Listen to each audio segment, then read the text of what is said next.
Проблемот со непрописното паркирање во Тетово се уште нема решение. Автомобилите се оставаат во близина на крстосници, на тротоари, на зелени површини или во двојни редови. Полициските службеници од почетокот на годинава имаат изготвена 646 платни налози за посериозни прекршители на правилата за паркирање. За полесни прекршоци пак изготвени се 768 покани за наплата на глоба.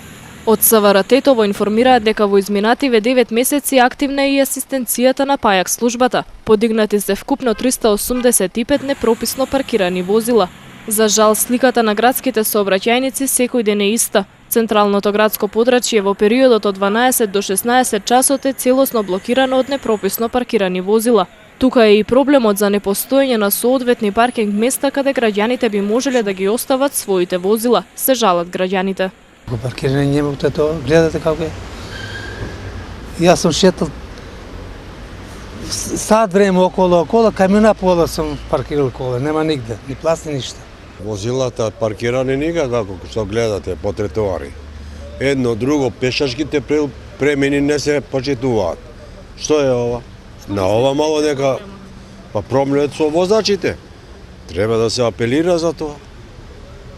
Доваѓаш у пешачки прелаз, не чека да пројдеш, одма ќе ти замине. Па иди у западот, од пред 5-10 метри застане. Неправилно се паркира. Во што мислите дека е проблемот? Проблемот е недостаток на паркинзи. Ужасен. Возилата не се никакви, али не можем да зборим јер не седим ја овдека, не сум од градот. Лоша. Никако. Па зашто? Нема ред, нема. Проблем на тротоари се паркира. Не може човек место да иде по тротоари, иде на улица, изложење на опасност.